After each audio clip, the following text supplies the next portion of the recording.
शक्ति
सो आवागमनी सा। बोलिए सतगुरु कबीर साहिब की। भाई सारे जोर से बोल रहे हो, बिल्कुल खा रहे तो बोलो। बोलिए सतगुरु कबीर साहिब की।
आज के आनंद की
डंडिया 5-25 है सुन साजना तेरे जैसे हमार सत सुन साजना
बोले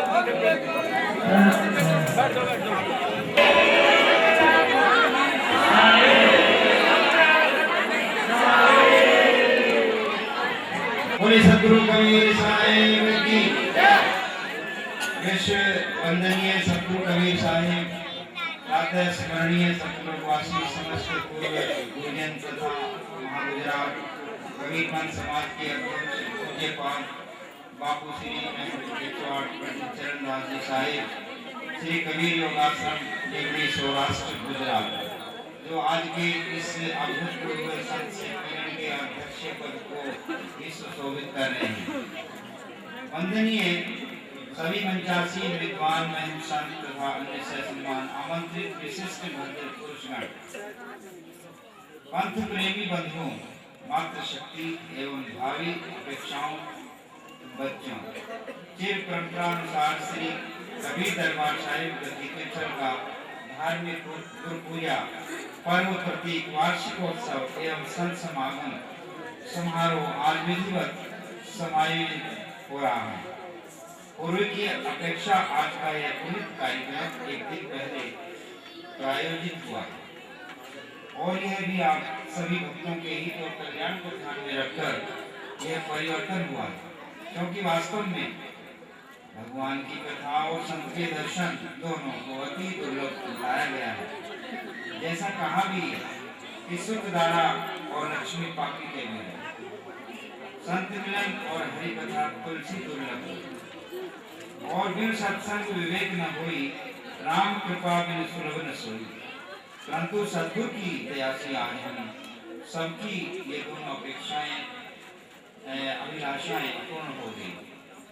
वर्षों का प्रयास सफल हुआ, सपना साकार हुआ, क्योंकि शुभ कर्मों के प्रताप से धर्म मर्म के दिग्गज विद्वान प्रकांड पंडित संत शिरोमणि तप त्याग और संयम की प्रतिमूर्ति तथा सरल स्वभाव उदार वृत्ति समझती समर्थक एवं निष्काम कर्म योगी बापू श्री ने अपने अति व्यस्त अमूल्य कार्यक्रमों में से अवसर निकाल आज के सत्संग को सार्थक और यथार्थ रूप देकर हमें कृतार्थ करने के लिए हनुमान जी की तरह आकाश गमन कर संजीवनी बुद्धि प्रदान की और श्री कबीर दरबार गद्दी तीर्थल में पधार कर एक चिर स्मरणीय ज्वलंत उदाहरण मील के पत्थर के रूप में स्थापित कर दिया। इस उपकार के लिए हम सदैव उनके आभारी रहेंगे और आज का दिन इस गद्दी के प्राचीन पावन इतिहास में स्वर्ण अक्षरों में अमिट रहेगा। इसी के साथ साथ मेरा ये नैतिक दायित्व भी है कि अपने संपूर्ण सती सेवक समाज के समक्ष उनकी अपेक्षा के अनुरूप आदरणीय बापू श्री का संक्षिप्त सा परिचय प्रस्तुत करूं। गुजरात प्रांत के सौराष्ट्र क्षेत्र में एक पवित्र स्थान है लेवड़ी। यहाँ श्री कबीर योग आश्रम स्थापित है, जिसका विधिवत संचालन बापू श्री के द्वारा हो रहा है और जिसकी अलौकिक अनुपम रचना बापू श्री के आराध्य देव गुरु सत्यलोकवासी श्री में तपस्वी जी साहेब ने की थी। योग साधना के निमित्त पर्याप्त नीचे भूगर्भ में निर्मित आकर्षक और अद्भुत योग कुटी, जहाँ रहस्य पूर्ण आकर्षण का विषय समृद्धि आकर्षण का विषय है, वही सैकड़ों बीघा कृषि फार्म सहित अन्य विशुद्ध आय स्रोत आश्रम की आर्थिक समृद्धि संपन्नता और परिपूर्ण सामर्थ्य की संतोषजनक स्थिति को परिलक्षित करते हैं, जिसके कारण आश्रम की ओर से धर्मार्थ अस्पताल स्कूल गौशाला अनेकों संस्थाएं संचालित हैं। यहाँ सबसे उल्लेखनीय और महत्वपूर्ण बात यह है कि इस आर्थिक शक्ति का उपयोग श्री कबीर योग आश्रम की ओर से बापू श्री धार्मिक और सामाजिक आवश्यकताओं के अनुरूप उनके आवश्यकताओं के अनुरूप करके भौतिक और आध्यात्मिक यज्ञ का अनुष्ठान कर अपने दैवीय गुणों को प्रकाशित कर रहे हैं। जब भी कभी किसी क्षेत्र में दैवीय प्रकोप प्राकृतिक आपदाएं घटित हुई, आपने अविलंब तन मन और धन से उसके लिए सहयोग और सहायता प्रदान की। वे चाहे सुनामी लहरें रही हो या उड़ीसा का भूकंप रहा या फिर अकाल या कोई बाढ़, आपने अपने कोषागार का द्वार खोल मुक्त हाथ से दान कर प्राणी मात्र का कल्याण किया। भूकंप की भयंकर त्रासदी में पीड़ित 3000 गाय को प्रति दिन महीनों तक चारा प्रदान करना, प्रभावित जनमानस को अन्नदान कर उनके प्राणों की रक्षा करना जैसे अनेकों उदाहरण आपकी उदारता, दया और मानवीयता का प्रत्यक्ष प्रमाण है। धार्मिक क्षेत्र में भी आपने दान देकर उल्लेखनीय कीर्तिमान स्थापित कर धनात् धर्मम तत् सुखम को सार्थक बना दिया। अपने यहाँ भंडारे में 1.5 करोड़ रुपया व्यय करना, कबीरगढ़ में आयोजित कबीर महाकुंभ में पूज्यपाद बापू श्री तपस्वी जी द्वारा करीब 10 लाख रुपए दान करना सुखद लोक चर्चा का विषय बने हुए। जैसे बहुमूल्य कबीर सत्य प्रकाश ग्रंथ का प्रकाशन कर विश्व को अलौकिक एक विशेष विवेक तरंग प्रवाहित की। बल्कि सत्य तो यह है कि काशी से तीर्थल तक सभी धार्मिक संस्थाएं आपके दान स्वरूप सहयोग और सहायता की अपेक्षा रखती है और वस्तुतः मुखापेक्षी है आपकी ओर। निसंदेह आप धन का प्रयोग त्याग और निष्काम भाव से धर्मार्थ करते हैं तथा धन का प्रयोग जीवन की यथार्थ सार्थकता के लिए किसी व्यावसायिक दृष्टिकोण से नहीं। महामहिम बापू वास्तव में तपोनिष्ठ साधना, निष्काम कर्मयोग, अपने उदार मानवीय वृत्ति के कारण आप अखिल भारतीय कबीर पंथ और समाज की रीढ़ हैं। इसमें तनिक भी अतिशयोक्ति नहीं है, बल्कि कटु सत्य तो यह है कि आपके गुण गरिमा की वस्तुतः अभिव्यक्ति करने के लिए हम सक्षम है ही नहीं और न ही आपका उपयुक्त स्वागत और यशोगान करने के लिए हमारे पास कोई शब्द और साधन है। आपकी विशिष्ट विशेषताओं का वर्णन मात्र सूर्य को दीपक दिखाना ही है। तरवर सरवर संतजन चौथा वर्षे में परमार्थ के कारण चारों धारी थे। सतगुरु की वाणी को सार्थक करते हुए परम पूजनीय बापू श्री ने 26 अप्रैल 2005 को कबीर धर्मशाला हरिद्वार में बिना किसी पूर्व निर्धारित कार्यक्रम के पधार कर संत भाव से हमारी समस्त निराशाओं और उदासीनताओं को अपने स्वाभाविक सरल सानिध्य से क्षण भर में तिरोहित कर दिया। धर्मशाला के विकास और उन्नति के लिए ठोस आश्वासन देकर हमें अत्यंत उत्साहित और संतुष्ट कर दिया तथा तीर्थल दरबार में पधारने का आश्वासन देकर उसे आज पूर्ण कर दिया। महामना बापू, जिस स्थान को आप इस समय सुशोभित और प्रकाशित कर रहे हैं उसका संक्षिप्त सा इतिहास मैं आपकी सेवा में प्रस्तुत कर रहा हूँ। आज से लगभग 550 वर्ष पूर्व श्री सतगुरु कबीर साहिब की आज्ञानुसार उनके ज्येष्ठ शिष्य श्री कमाल साहिब सत्संग के माध्यम से सतगुरु की वाणी का प्रचार प्रसार करते हुए काशी से उत्तराखंड के भ्रमण पर निकले तो घूमते घूमते इसी स्थान पर आकर ठहरे। उस वक्त यहाँ आबादी नहीं बल्कि खेत थे। इस खेत के स्वामी कीरतराम सैनी ने, जिसे कीर्ति के नाम से पुकारा जाता था, एक ऊंचे टीले पर स्थित झोपड़ी में श्री कमाल साहब के ठहरने की व्यवस्था की। स्थान अनुकूल प्रतीत हुआ। उस समय यहीं ठहरने का निश्चय कर लिया। 25 दिन तक कमाल साहब ने यहाँ सत्संग के और क्षेत्र के लोगों को कबीर वाणी ज्ञान से प्रभावित कर सतगुरु के प्रति आस्था पैदा कर दी। परिणाम स्वरूप इस स्थान को कमाल टीले के नाम से संतों के लिए विधिवत स्थायी कर दिया और कीर्ति के नाम पर गांव का नाम कीर्ति स्थल केठल प्रसिद्ध हो गया। तदुपरांत श्री कमाल साहिब उत्तराखंड के लिए प्रस्थान कर गए। समय के बदलते परिवेश में कमाल टीला विकसित होता गया। संत महंतों ने इस स्थान की महिमा, गरिमा और कीर्ति को अक्षुण्ण बनाए रखा। इस स्थान की सेवा और सुरक्षा में अभी तक 30 महंतों की परंपरा का सराहनीय योगदान रहा है, जिसके लिए हम सब सदैव ही नतमस्तक और आभारी रहेंगे।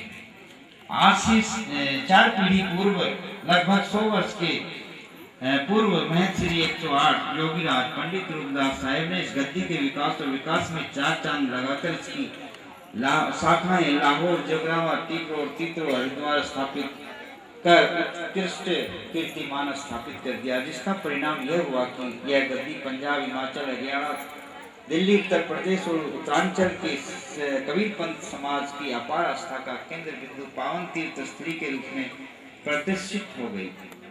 इसका साक्षात परिणाम इस समय आपके समक्ष परिलक्षित है। वास्तव में जो भीड़ इस समय आपके समक्ष है उससे कहीं अधिक भीड़ छतों और गलियों में है, और जो आपके श्री मुख से उद्घोषित अमृत वाणी वर्षा की दिव्य झलक आत्मसात करने के लिए अपनी परम पराकाष्ठा आस्था की अभिव्यक्ति का संकेत और संदेश प्रदर्शित कर रही है।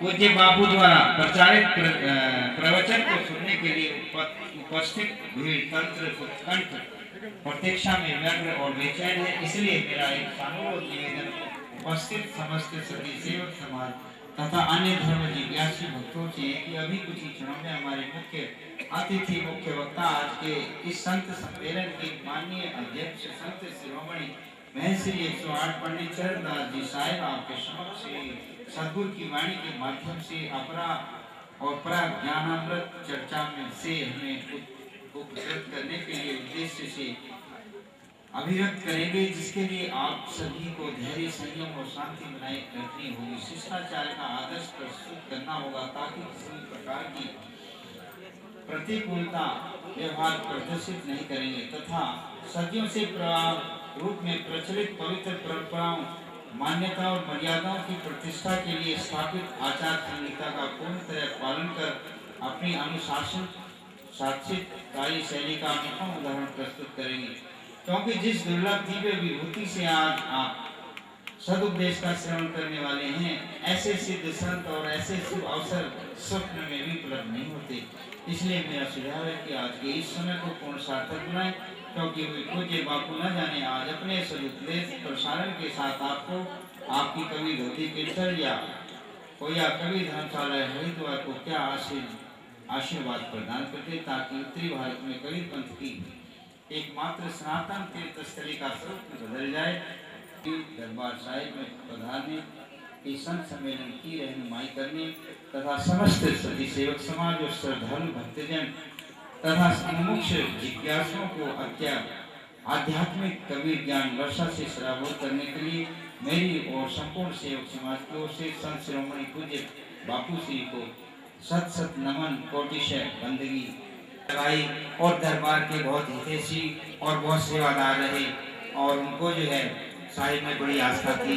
उन्हीं के हिसाब से हमारे जगदीश प्रसाद जी और उनके पिताजी बहुत ही श्रद्धालु। कबीर साहेब की बोलो बोलो आगे ऊपर से ये सब भजन गाने वाले बोलते बोलते थक गए कि बोलिए बोलिए, अभी तो बोलिए बोलिए सतपुरुष कबीर साहेब की जय, धर्मदास साहेब की, सतपुरुष कबीर साहेब की बंदगी बंदगी बंदगी।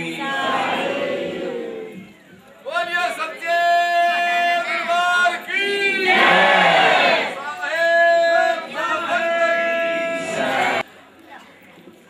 कि आज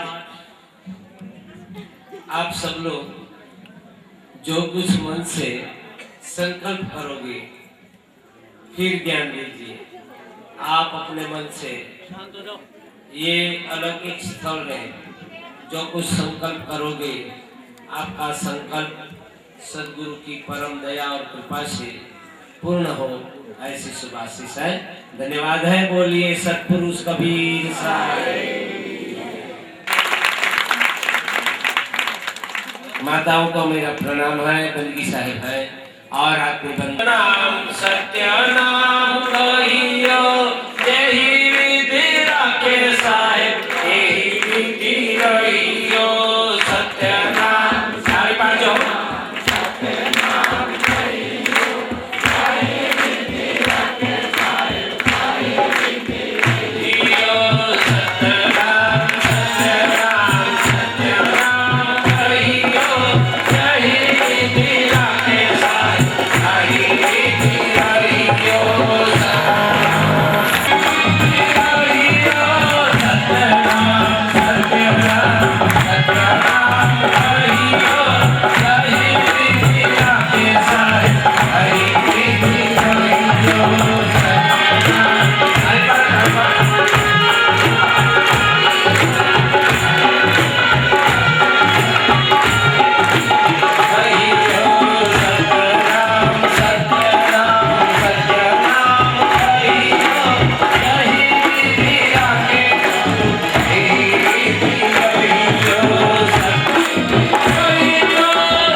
बदल जाएगा। शायद इतनी रात्रि में राजा रीझ जावे तो कुछ न कुछ दे भी दे, न मालूम। तो माल नहीं बोलता, कहे माल दे सुन तू नायिका, कहे माल दे सुन तू नायिका, बहुत गई थोड़ी रही, बहुत गई थोड़ी रही, तू ताल में भंग न दे, बहुत गई थोड़ी रही, अब ताल में भंग न दे।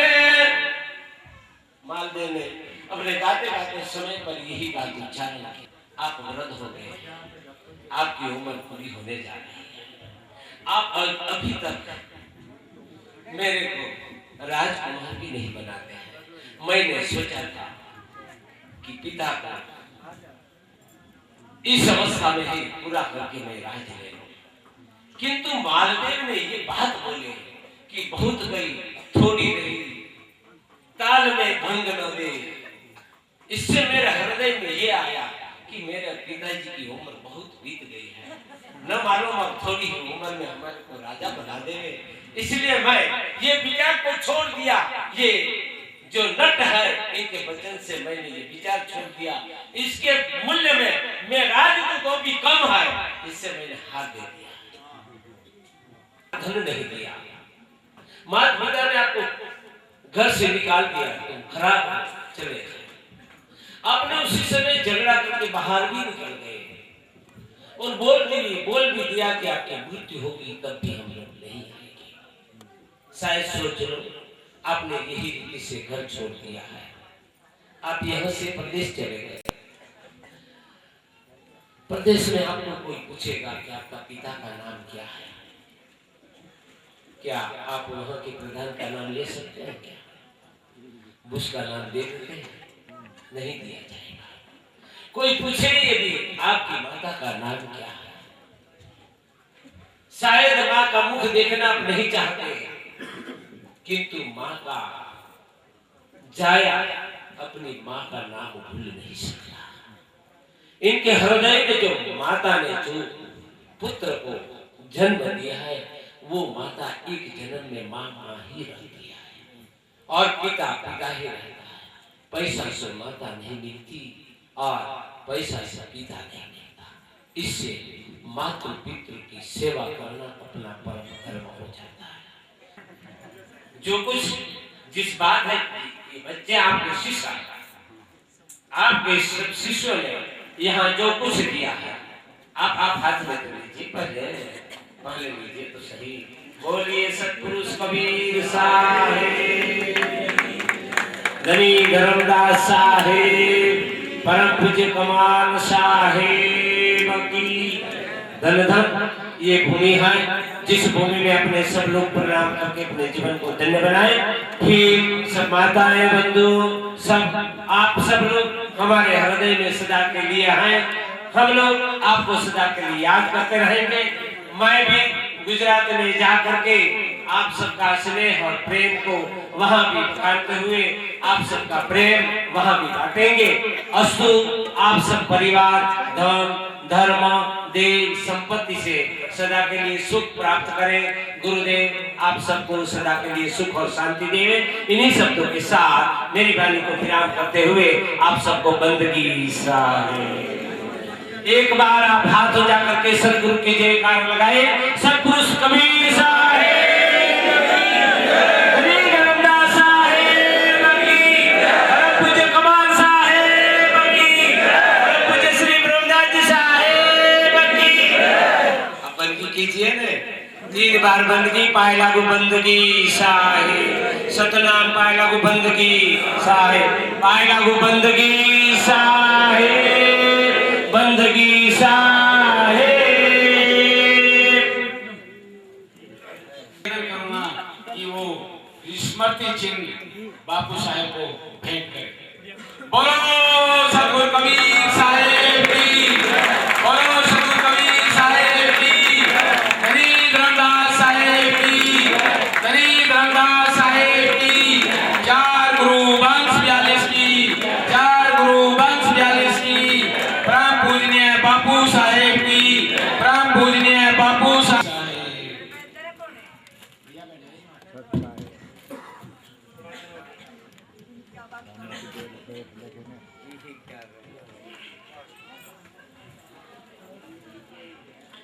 ये बापू हमारे भाव हैं, ये साहिब के भाव हैं, मैन साहिब की देने के लिए कुछ नहीं, इनको स्वीकार कर लीजिए बापू।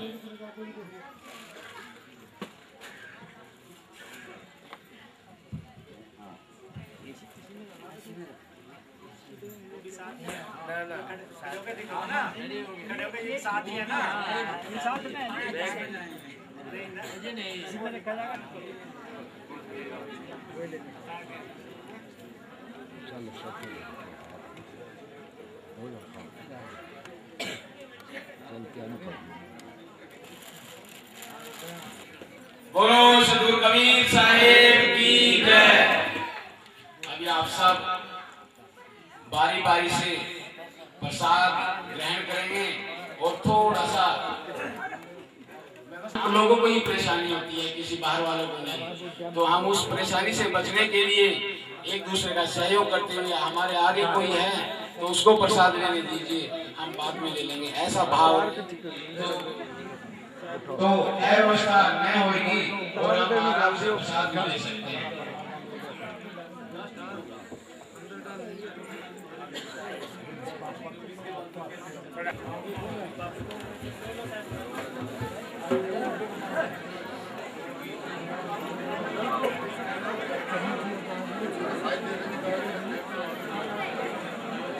जल्दी कर ले, ले लो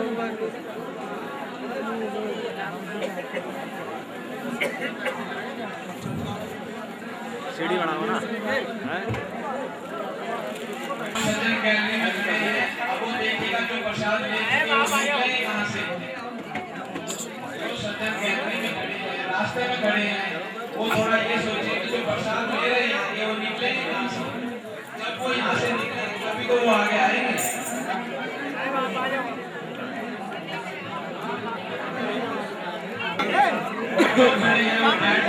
बारी बारी से प्रसाद ले लीजिएगा।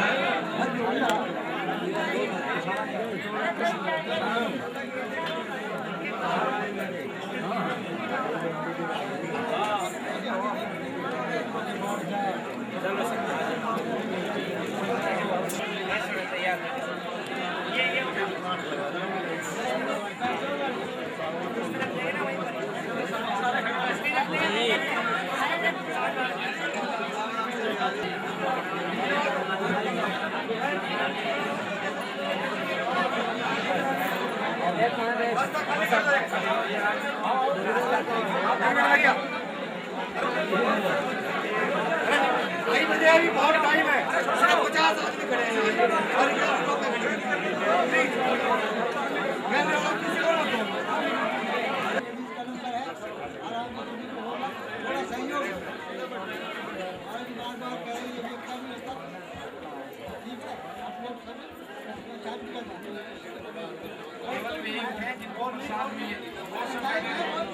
बारी आए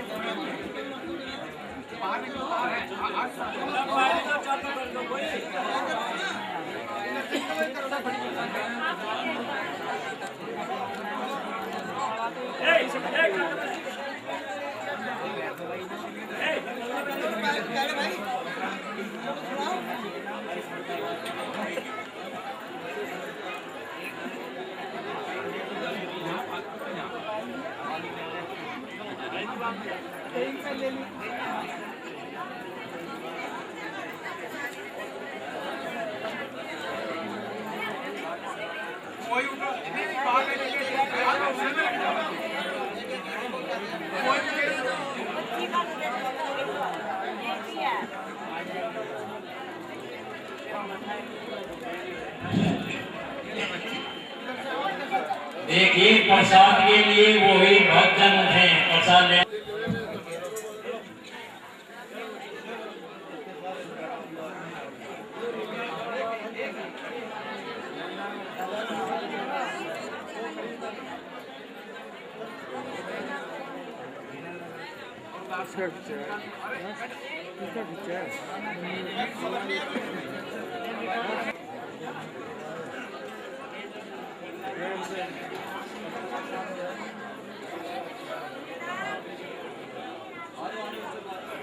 चलो